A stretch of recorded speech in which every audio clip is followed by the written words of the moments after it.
Instacart is on a mission to have you not leave the couch this basketball season, because between the pregame rituals and the postgame interviews, it can be difficult to find time for everything else. So let Instacart take care of your game day snacks or weekly restocks and get delivery in as fast as 30 minutes. Because we hear it's bad luck to be hungry on game day. So download the Instacart app today and enjoy $0 delivery fees on your first 3 orders. Service fees apply for 3 orders in 14 days. Excludes restaurants.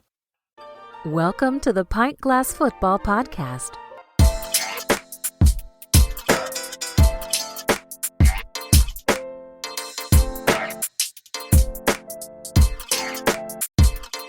We're excited to be joined by B. Rich, one of the hosts of the Water Boyz Show. It's a podcast bringing you raw, unfiltered takes on Atlanta sports and culture from the Falcons, Hawks, Braves, and of course the Georgia Bulldogs.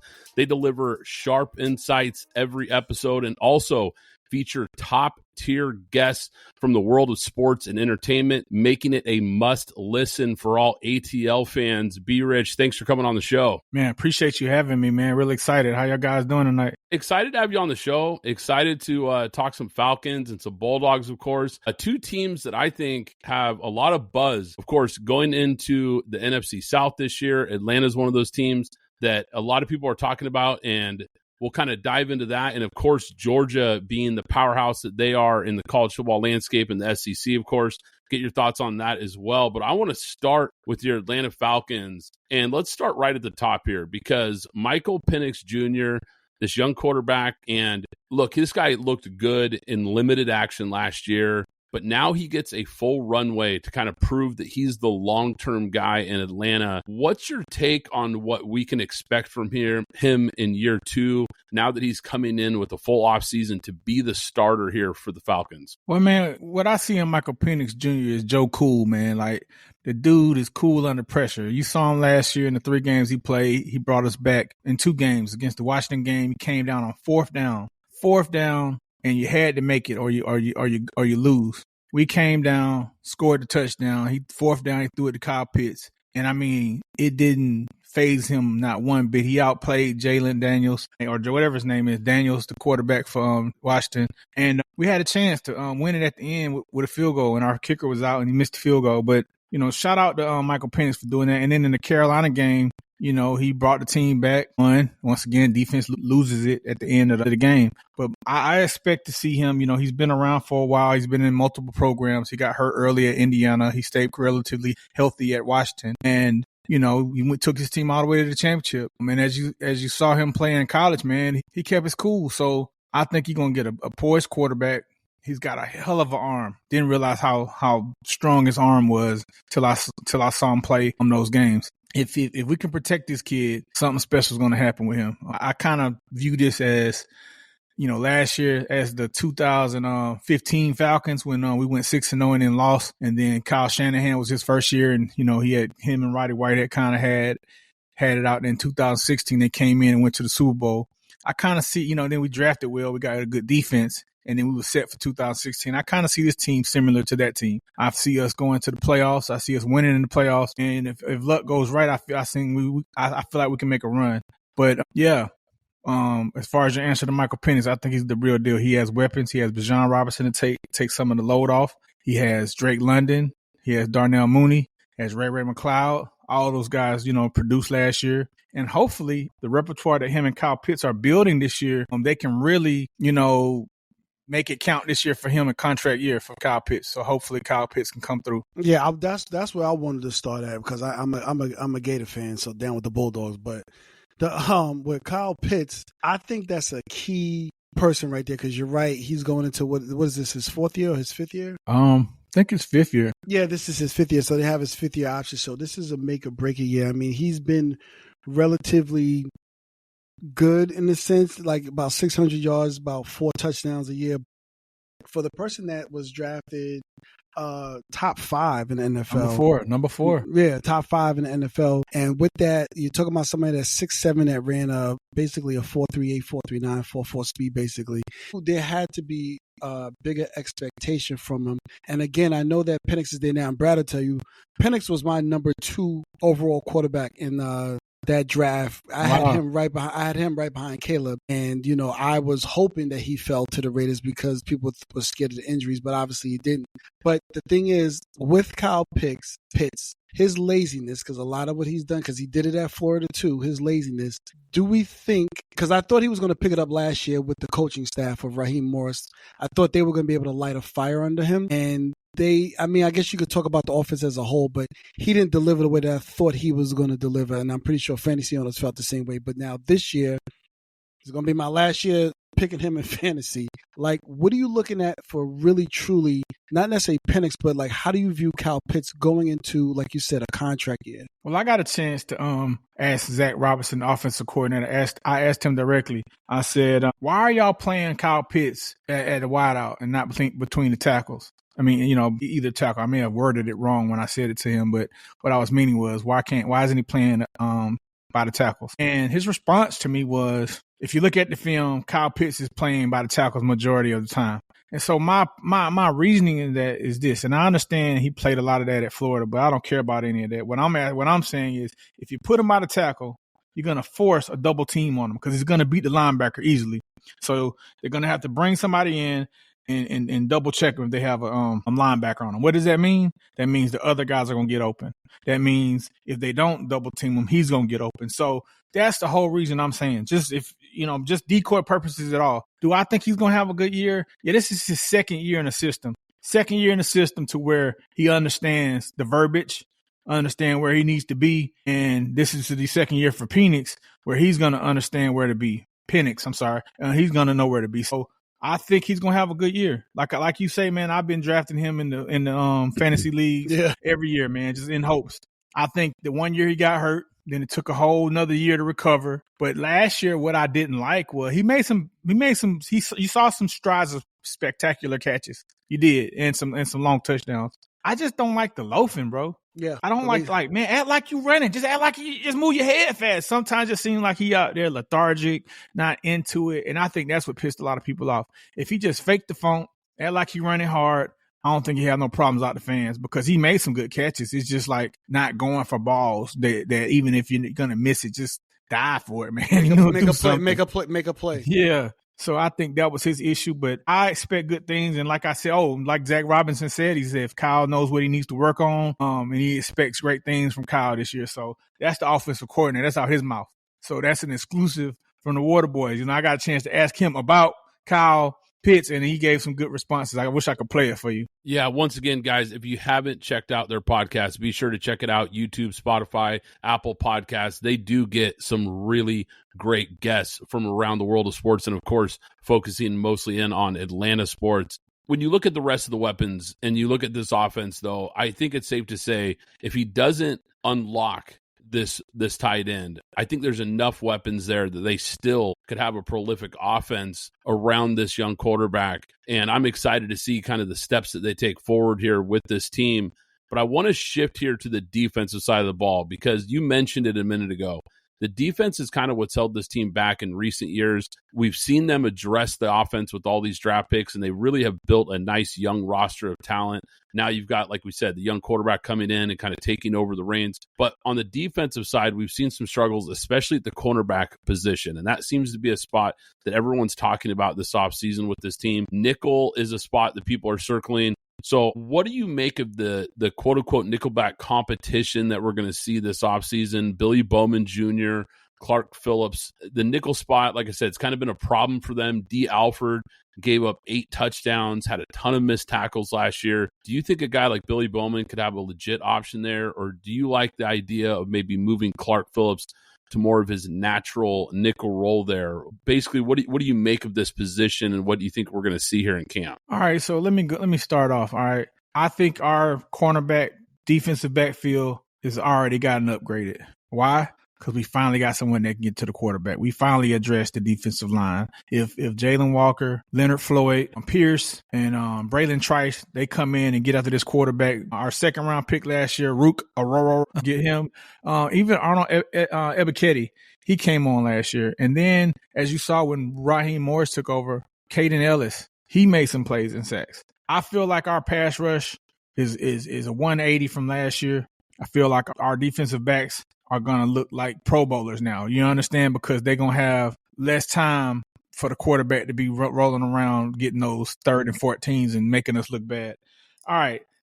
I like Mike Hughes. Mike Hughes played pretty good last year. And we got Mike Ford Jr. coming back. And I'm going to tell you a sleeper no one's thinking about. That kid from Kansas, man, Cobee Bryant, he showed some heart last year. I remember when I was watching Colorado when they played him. I didn't know nothing about Kansas, but I was watching them, because of Deion and Shador. And I kept hearing Cobee Bryant's name being called out there. And I'm like, oh, wow, Kobe's playing. He went from basketball. I just said the joke to myself. He went to basketball. Now he's risen from the dead playing football. And so, and he has a chip on his shoulder. And I'm watching his plays, man, like, dude look like he can be a baller out there. So we shall see. But like you say, the Clark Phillips and D. Alford and those guys, I think the 2 safeties we got, Billy Bowman Jr. and the kid from Notre Dame, I feel like we got some ballers, man. We got some ballers. And we've upgraded this defense like we did in 2016, man, when we got Deion Jones and all those guys. I feel like we really picked up the pace on that. So I think the defense will look a lot better through this pass rush that we got. And I'm going to tell you one thing that killed us last year. Last year, we had slow linebackers. And every time when it was like a 4th and 8, 3rd and 15, the scrambling quarterback would always pick it up. Like, we'd have it covered. And they would scramble for the 8 yards, 9 yards, get the first down. Scramble for the 13 yards on 4th down and get the on first down. And that was a lot of times we lost games because of that. So I feel like now with the kid we got, with the guy we got from, what's his name? Let me see his name. You talking about from Vegas, Diablo? Yeah, Diablo. He's going to be the guy, the fast linebacker. That's exactly what I was thinking about. We got Morgan Fox, Leonard Floyd. We got proven guys that Leonard Floyd is going to be, I think, going to have a hell of a year. And then we got Jalon Walker. If you look at Jalon Walker, man, when we played Alabama, Jalon Walker was the spy on Melrose. Melrose was one of the fastest quarterbacks in the nation. And so I think we finally got a defense to have some speed to cover it, because we had those two guys, Troy Anderson and Ellis and the other Landman. They were tough-nosed football players, man, but they just didn't have the ability to chase down these fast running backs, these fast quarterbacks, and they was just gashing us up, man. You know what I'm saying? So I think we put a fix to that. I think Raheem Morris has always been known for his defenses. I think he finally got a chance to address that problem. That's why we traded away next year's first for this year's first to trade back up and get Pierce, because Pierce, if Jalon Walker wouldn't have failed at 15, we would have gotten Pierce at 15. We was looking at him the day before they was with his mom and him, and they would target him. So they went up and got him. He was the fastest defensive end in the draft, 4.4. So, I'm excited, man. I'm going to be optimistic. I know in past, I've always tried to be optimistic about our draft picks, but it's something about this draft that feels special. Well, you know what? Let's stay with the draft for a minute, because you talked about we kind of really focused on the secondary. Xavier Watts is a guy that I've always liked, and so I think he's going to be able to fit right in. I know the guys tried Justin Simmons last year. He looks like he may have lost a step too many, because it didn't look like how I thought it would look with Simmons and Bates and Terrell back there. I thought it was going to be somewhat of a little bit of a no-fly zone. It didn't transition the way I thought. But so I like Watts there. But I will say the Jalon Walker, I'm not from North Carolina, but I live in North Carolina. So I saw him play a few times at Salisbury as high school. Like, he's a leader out the gate, a little bit on the sides, but his motor is keep running. He's smart. Sometimes you can, if necessary, you can kick him inside, or if you play, if you just play in 2 linebackers, he could play one of the 2 inside linebackers and play in coverage. So he's multiple in terms of that. I know me and you, B. Rich, we've spoken about James Pierce, so I want to focus in here. And there's been enough talk about trading back up and giving up next year's number 1. But I know myself and you had a conversation about James Pierce, and I know you were at Flowery Branch on Media Day, and you had a conversation with the defensive line coach, if I'm not mistaken. So tell me, because we talked about it, and then I'm not going to say you convinced me, but I kind of pulled back a little bit on how I thought about James Pierce. But can you just give a little bit of that conversation you had? I know you put it out as well. Yeah, so I got a chance to talk to Ali, on the defensive line coach, and he was saying that, first of all, he was bragging on Braylon Trice. He said he's that guy right there. He hits it with conviction. He's I forgot the word he used, but like a terror on there. But he said they're going to play Trice. I'm sorry, not Trice, but Pierce. They're going to play him to rush the quarterback. When he's in the game, he's rushing the quarterback. No cute stuff. None of that stuff they had with Judon covering people. I hated that. He's going in. He's rushing the quarterback. I feel like we have a nice depth of people that can rush the quarterback. So guys are going to be fresh. So it's going to be like third down, third and long. You bring in, come on, Pierce, do your job. 4.4 speed. And I mean, like, how they say about these undersized guys, right? Derek Brooks was an undersized guy. Lawrence Taylor was a linebacker. I mean, he was strong, but he wasn't no just massive guy. He was a fast, strong guy. We went on Reggie Wright. Reggie Wright was a big dude, pounding on people. I think Pierce, they need to work on his hand moves, get on his hand moves, hand-to-hand combat. And if he can learn that, he should be a beast out there because that's what it's about, man. Your hand-to-hand and your speed. If he learn a good little spin move, how the Indianapolis Colts guy, what's his name? Freeney. Yeah, Freeney had give him a good spin move to get off of that. I played football, and I actually played fullback and I played defensive end, and I was undersized, and I realized we played a team, Crim High School with Michael Anderson. His brother was Cadillac Anderson, Willie Anderson, and those guys. Michael Anderson was a quarterback for Crim, and he had some big linemen, and I just remember going against them, and I was like, damn, I know I can't play college football at defensive end. I can't do that. These guys or whatever. But I did a spin move and I sacked him. I got a sack, but I ain't gonna lie, I was so tired because those guys were so big just by the brute force they could handle me. With my speed, I was able to spin. And if he could learn the technique that a spin move, he gonna get to the quarterbacks because it's just something about spinning. No matter how strong you are, you can't stop that. You know what I mean? So I would definitely advise him to get a good spin move and get his hands up. But I think, man, Pierce has a chance to be something special. I think that with the depth that we have this year, I think that everybody's going to have a chance to be fresh and get to the quarterback. I think we'll be in the top of the league in sacks, top 10. That's my prediction. Well, I think you hit on something there because with a guy like Pierce, you can't teach athleticism, to your point, and he has a ton of it. You can teach technique, and you can teach guys to have counter moves, spin moves, different moves in their arsenal. So that can be coached up.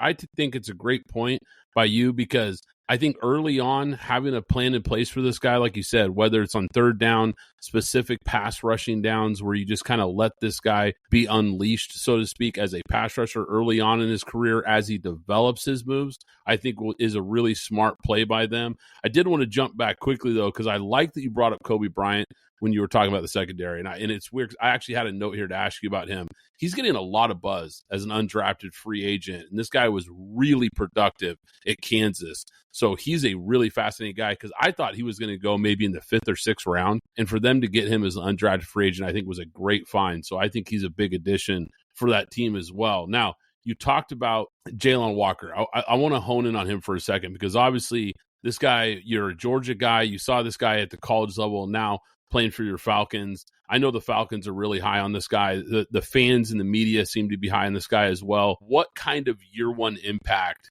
do you think he could have? Because he's kind of a hybrid role player, a guy who can really play off ball, but he's a great pass rusher. How do you think they're going to utilize this unique skill set for this guy? Well, Cobee Bryant's going to get a lot of time, man. We only had 4 or 5 draft picks this year. I think 5. And it's not a lot of competition on defense.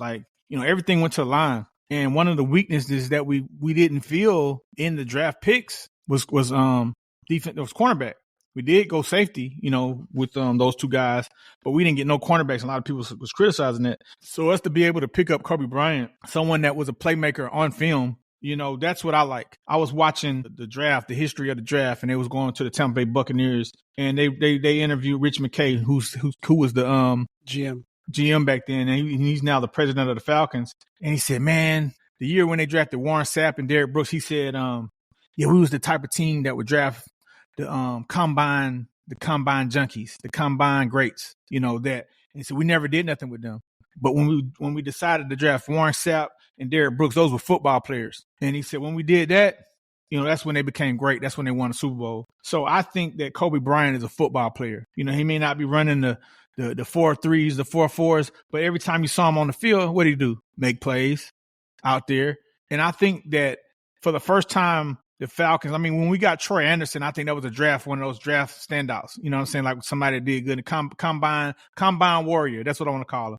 I think that when we drafted Troy, it was from Montana State or something like that, or I can't remember what it was, but that's what he was. And so I feel like that the players we got were like the best players available. We got SEC football. You know what I mean? Like SEC football to me is some of the toughest competition in college football. So we got two defensive players that played against tough SEC competition. We got Jalon Walker, we got Pierce, and then we got a football player in Cobee Bryant. So I think Cobee Bryant would have a very good opportunity. I think that he's not a man-to-man corner because of his speed, but I think he's a smart corner, and he shows up around the football. And I'm going to tell you one thing I'm going to see too.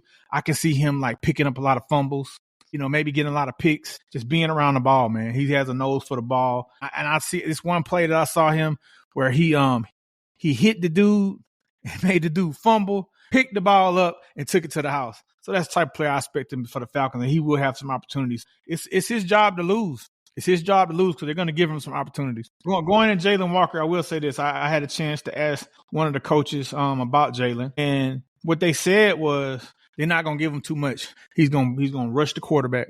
They're not going to confuse him. They're not going to mess his head up, and they're going to feed him, special feed him. So, hey, you're brought in to rush the quarterback. Just like Pierce, you're brought in to rush the quarterbacks. Once they see, I think he's a smart football player. Kirby Smart always put out smart stuff. So I feel like, step one, rush the quarterback. If he does that well and he's able to take on some more responsibilities, I think we'll see that. So we shall see. So I want to ask you, because I know, Brad, you definitely want to get to UGA. Why did you guys, well, first, two-part question. Grady Jarrett is a guy, right? At least he was for the most part for the Falcons. Why did you guys cut him? And then I know that you've been talking about the defense, but however, because we talked about, Braylon Treese was one of my sleeper picks last year, a guy that I really like. So I think you're right about in terms of the rotation of Floyd, Treese, Walker, and Pierce for the most part. But up front, you lost your leader in Grady Jarrett, a guy that's been a stalwart there for a while. One, why did they cut him?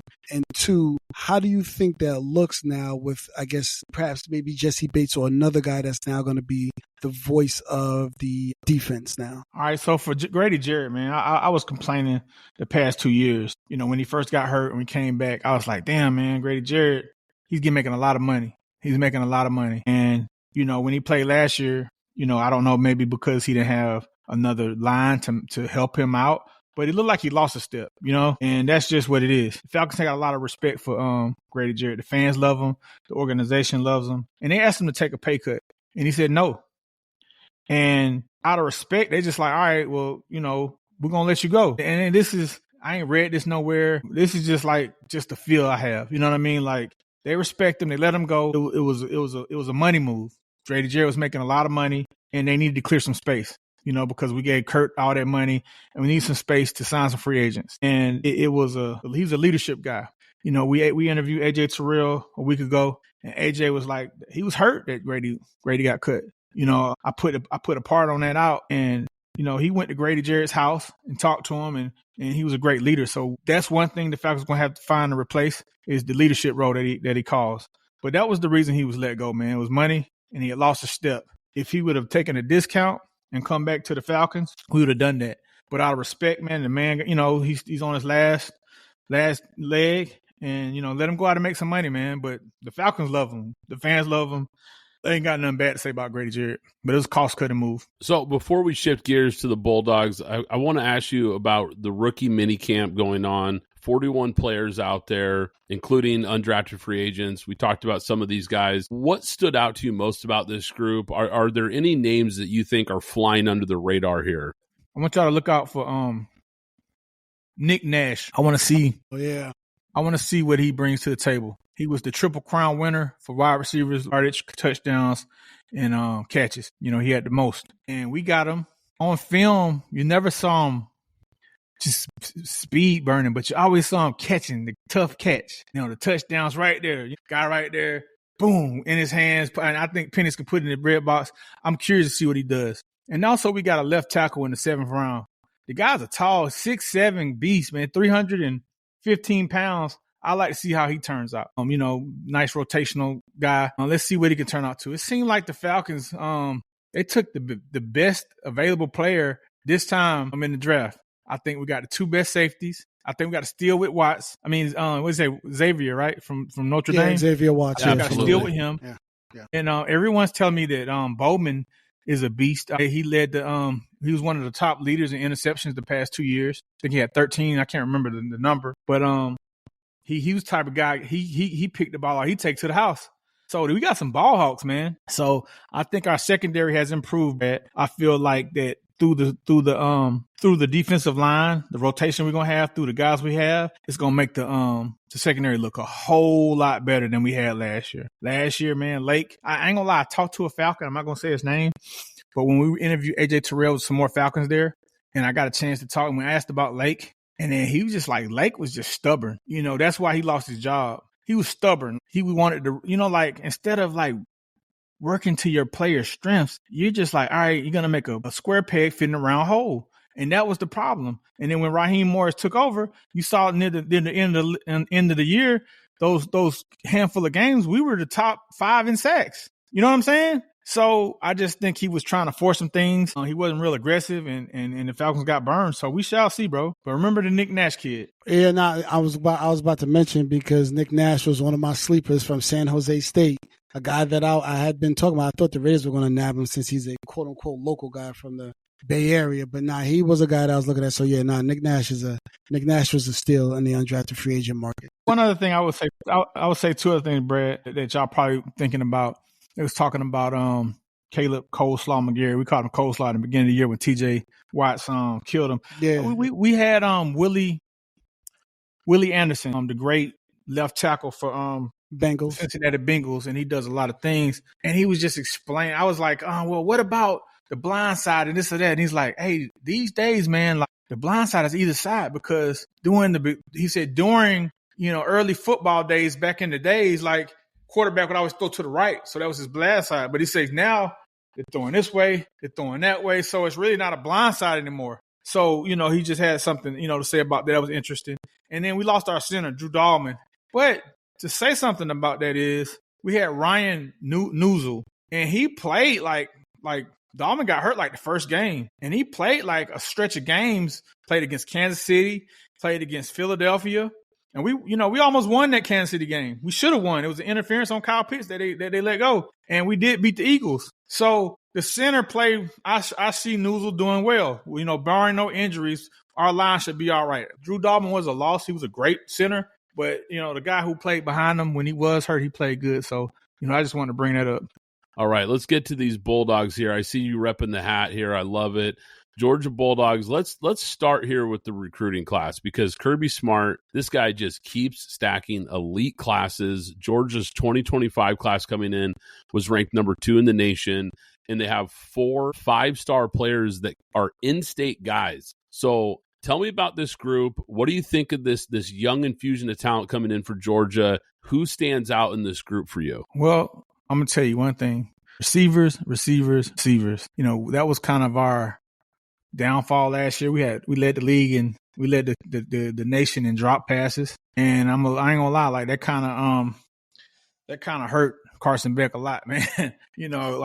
Some of the games he throw the ball, it'd be third and 2 first series, and it was a drop. But we addressed that. We went hard in the portal. We went hard in the recruits, and we got some top receivers. I think a couple of these 5-stars we got were defensive players. We had one tall guy come in. So my thing is this. It's the coach, man. Kirby Smart going to have these guys ready. I've been a Bulldog fan ever since 1980 with Herschel Walker and Vince Dooley, Buck Bellew and those guys. And, Ray Goff and I can't think of the other guys, Mark Rick and those guys, Ray Don, all those guys. It's a clear difference, man, with Kirby Smart. And so he's going to have the defense ready. I feel like he's going to have the right players ready to go. And he's going to keep reloading and putting out top 10 defenses and top first-round draft picks coming out on defense. Gunnar Stockton, I was disappointed he didn't get us there through Notre Dame. He wasn't prepared. Last minute, Carson Beck got hurt. He has a full offseason to learn, and they can, draw up stuff for his ability. College football is different than pros. So, it don't take long for a quarterback to come in and just eat it up. So I feel like we're going to have mobility at the quarterback position, and we should see some things move with that. Hold on, I'm I think it's really about the quarterback situation, because if we just rewind back to the beginning of last season, your quarterback who was not only talked about with you guys perhaps making a run, but was also talked about as perhaps a first round quarterback. And obviously being one of the number one quarterback. I remember one time he was saying that he's going to be the number one quarterback out. That's a fact. So let me say this. The year before, he had two guys, Matt McConkey and Brock Bowers. And I think we really discounted those guys until we saw what they did in the NFL. I didn't know Ladd was that good. I'm a Bulldog fan. He played great for us. He helped us win two national championships. But when he left and Brock Bowers left, we saw Carson Beck couldn't do shit, Carson Beck couldn't get in the groove. Like I said, think about this. Think about the beginning of Alabama's games, and he had drops, man. Like the guys with Dylan Bell they was dropping the ball. Like it was 3rd down and 6. He completed it, drop ball, had the punt. So it's like you can't get in the groove. Then you come back trying to force shit. Then he's throwing 3 interceptions in one game. In Alabama, that game, you saw he threw the ball, and the receiver just took a bad. I don't know what he did, but he should have caught the ball for a touchdown. But it wasn't. You know what I'm saying? So the problem was the receivers for Carson Beck. And he just had a bad year. Was messing with his head. He couldn't really get it together. But Ladd McConkey and Brock Bowers, those guys were the real deal. And you see them doing it in the NFL. So I got to give it to Ladd because I didn't know Ladd was that great. Okay. He should have been a first-round pick. Okay, so then let me move to the next thing, your running back situation. You got Josh McCray. He's a senior transfer. How comfortable are you with your running back room? Man, I'm going to tell you this. Nick Frazier, that's all I got to say. Dude right there is the truth. If he's just the only running back we got, he's going to be all right. But we got some 5-stars back there. One of them left. One of the Robinsons left. We had 2 of them.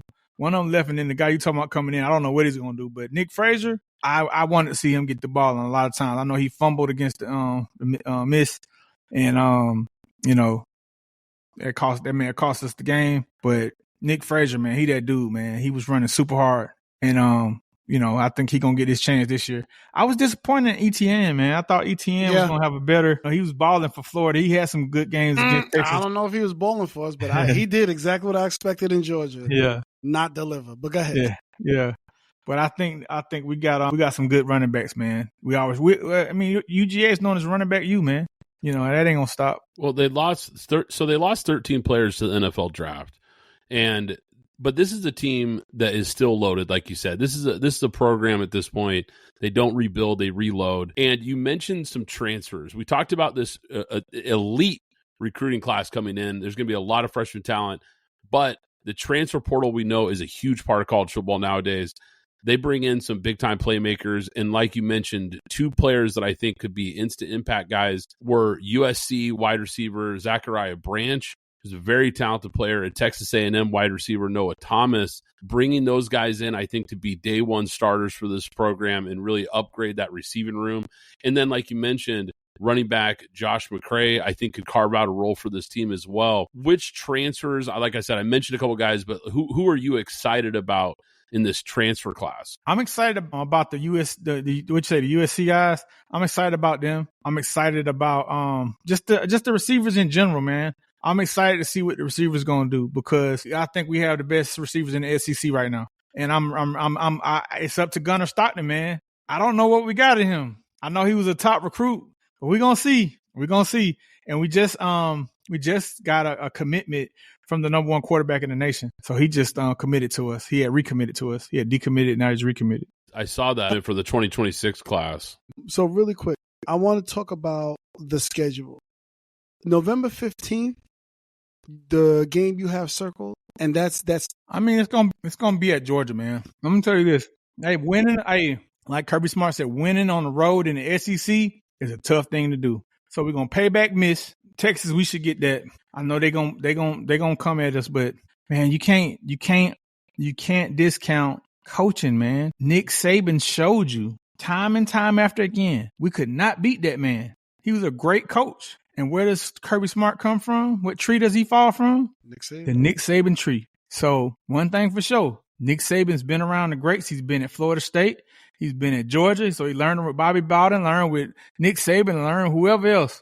We're going to be all right, man, just because of our coach. He's going to have those players ready to go, and he keeps reloading. So Brad, to your point, it's going to be another Jalen Carter, another Jalon Walker, another Malachi Starks. It's just, we got to see how it turns out and who's going to be that guy.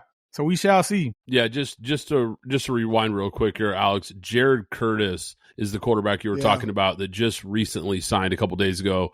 He's the number 1 quarterback in the 2026 class. A huge get because they were battling with Oregon right down to the wire, those two schools, to try to get this guy, and Georgia ended up signing him. It was a huge get for the Bulldogs. Yeah, that's what I was about. I just looked it up, so I see Jared Curtis. He was 4.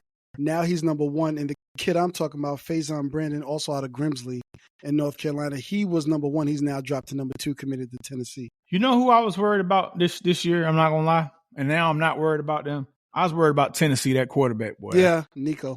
I was worried about him. Hey, I'm so happy he's not with Tennessee. Where did he end up? Did they get someone pick him? At UCLA, okay, yeah. There you go. Yeah. UCLA got a great guy. Yeah, we could do a whole podcast on that whole saga, but we'll keep it Georgia central here. Yeah. So we talked about the skill positions. We talked about this recruiting class, some of these transfer guys. The O-line is going to look a lot different this year. Is there any concern with you that with that much turnover up front? Now, we talked about a lot of talent on this team. There's always a lot of talent behind the starters, but are you worried about the turnover up front for this Bulldogs team going into a season with Gunnar Stockton, a relatively unproven quarterback, and now you have an unproven offensive line at a lot of different spots? Is there any concern there for Georgia Bulldog fans? No, man. We got Jackson 6'10", 348. We got Daniels 6'8", 345. We got one guy 6'7", 6'8". No, I'm not worried. We got some beef up front, man. 6'10", bro? Are you kidding me? 350? Come on, that's a freshman, dog. That's a house. All you got to do is just put him out there, man. I'm not worried about the line, bro. All right, if you're not worried about the line, I got to ask you, because there's going to be a lot of talk coming up. Maybe not from you guys, from your side, but it's going to be a lot of talk coming from that team that's actually in Atlanta, and you guys are going there. I know y'all going to say it's a home game because it's in the state. Because you were scared. You can't tell me you weren't scared last year with Georgia Tech. You were scared. Nah, that Georgia Tech quarterback is the truth. Okay, and he's coming back. Okay, I'm scared of him. Okay. Georgia Tech gonna make some noise. They're gonna be in the top 25. That quarterback showed me some heart. He almost single-handedly beat the Bulldogs at UGA, at Stanford Stadium, bro. Yeah. He almost single-handedly beat that time. He has so much heart. I'm looking forward to what he does in the NFL, and I'm looking forward to his play on the field this year for Georgia Tech. And Georgia Tech, man, seem to be getting them recruits. They're starting to get them 4 and 3s, and then next thing you know, to get them 5s. They're going to start. All they got to do is get one. Yeah, all they got to do is get 1 or 2. Yeah, so that might have been the game of the year in college football last year. It was. I mean, that was an unbelievable game. And let's face it, going into the season, I don't think a lot of people had that circled as a must-watch game. You know, Georgia being the power program that they are, Georgia Tech respectfully a program that's up and coming, but nobody expected that kind of effort, that kind of game, you know, back and forth game with the Bulldogs. It ended up being a classic. Now, I want to ask you, because we briefly talked about Gunnar Stockton. He looks like the guy obviously going into 2025. I still think there's some questions about this guy, how high his ceiling is. What's the confidence level in him right now, taking control of this offense? Tell me, how are the Georgia fans feeling out there? Like, how excited are you about this guy, or is there some nervous energy around what he could do here? Because let's face it, you could have all the 5 stars in the world, but we know how important that position is. Well, I don't know what the other Georgia fans are thinking, but I'm telling you what I'm thinking. I'm nervous. I think like he's the link of us winning going to the playoffs, or it's not going to the playoffs. So, you know, that Notre Dame game, he didn't play bad, he didn't play good. He just was there. And it wasn't his fault that we lost, thank God. But I want to see a playmaker, man. I want to see Georgia have a playmaker at quarterback. Not like, you know who was a playmaker that was surprisingly steady ready, man? Stetson Bennett, man. He made some plays. Yeah. He did. He did. And I mean, and that was unexpected. He took the team and hey, man, he's the greatest Georgia quarterback ever. He got 2 chips, man. Hey, that's crazy. He showed up in big games, though. I mean, you know, we can joke about how talented he was and all that, But the guy showed up in big games, and there's something to be said about that. And we're going to have to find out if Gunnar Stockton can kind of take that next step, because I'm a little surprised you just mentioned playoffs. Like, I thought it's championship or bust in Georgia. I thought we're talking about national title. It is. I just don't want to come off cocky, man. You know, like we some dogs. You know what I'm saying? There he's got it. Yeah, man. There he's got dogs, it. Man. Like, you know, when last time y'all got a chip? Who, Florida? Yeah, we just got one in basketball. Yeah, we just got one in basketball. I was on Twitter Spaces. That's cute. That's cute, Alex. This is a football podcast. Get that out of here. No. Listen. There's only one school that has 3-3, and it is the Florida Gators. But we ain't got to get into that right now. But go ahead, B. Rich. I was on Twitter Spaces, man, and I went into this Gators space, man. Oh my God. Hey, I don't know why you did that. They let me have it. They said, "Yeah, we got a chip, man. We won the basketball, just like you said." And I was like, "Man, y'all ain't had." Oh, they're like, "Whoa, we should have beat y'all last year. If the guy wouldn't have got hurt, we would have won." And I said, "Woulda, coulda, shoulda. We won though." And they bet me up and down they're gonna beat us this year, so we'll see. I'm quiet on the Gators right now. I'm not saying anything. I gotta see a few things first. But I was gonna ask you. I'm not sure if you took a look at your schedule. I was just mentioning it to Brad. So if you go from October 18th to the end of the season, November 28th, so basically a month to the day, you have Ole Miss. You have Ole Miss at home. You have Florida at home. You go to Mississippi State, Texas. Then you get Texas. Then you have a cupcake in Charlotte.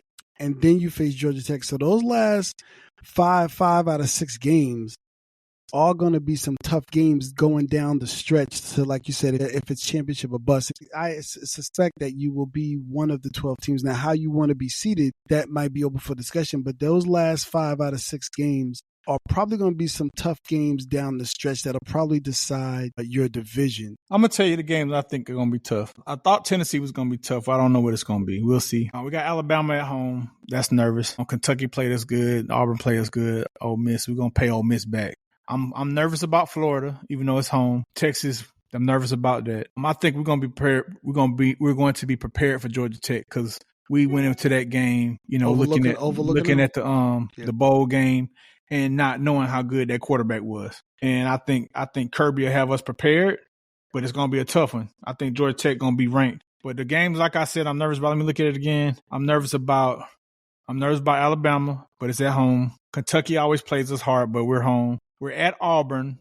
Nervous about that. Ole Miss, we're going to pay them back. Let me ask you something. Mm-hmm. And I asked this, and they told me, oh, you're supposed to be a podcast. You're supposed to know. Is Florida, I know we was at Jacksonville. Have they changed that up now? No, from what I see, we're coming to you guys. Okay, so the cocktail party is gone. Okay, so we're going to be playing. So I'm nervous about y'all. I ain't going to lie. Mississippi State, I ain't worried about them. Texas, I'm concerned, but it's at home, so we should get that one. Charlotte, I'm not. And then, of course, Georgia Tech, man, you throw the records out every time. You know what I mean? So, you know, the quarterback, I'm looking like, jeez. What's the boy's Hunter? I think, is it Hunter King? Whatever his name. Yeah, I think that's his name, man. That boy fire, man. He may be up for Heisman this year. Hey, I like it. Never too early to talk some Heisman. Man, look, B-Rich, this has been awesome having you on the show. Once again, we've been excited to have B-Rich, one of the hosts of the Water Boyz Show. It's a podcast with unfiltered takes on Atlanta sports and culture. Of course, they cover the Falcons, Hawks, Braves, and the Georgia Bulldogs. They deliver all kinds of sharp insights every episode, have all kinds of top-tier guests. So, guys, when you're done here, be sure to check out their show, YouTube, Apple Podcasts, Spotify, wherever you get your podcasts. Be Rich, I appreciate you coming on the show, man. This has been a blast. Man, thank you, man. And y'all rock with the Water Boyz, with the #1 sports podcast in Atlanta. You spell it TheWaterBoyz Show, SHOW, man. We're on all platforms. We're making it, man. We only been out for a year, and we trying our best to do something special, man. And today, we interviewed the great Bubba Dub. I'm from Dallas. That was fun. We had a great interview with him. Y'all check it out on YouTube. And thank y'all for having us, man. It's an honor. Alex and Brad, thank y'all, man. For real, for real. Thanks for listening to the Pint Glass Football Podcast. Be sure to subscribe and follow us on Twitter at PGF Podcast.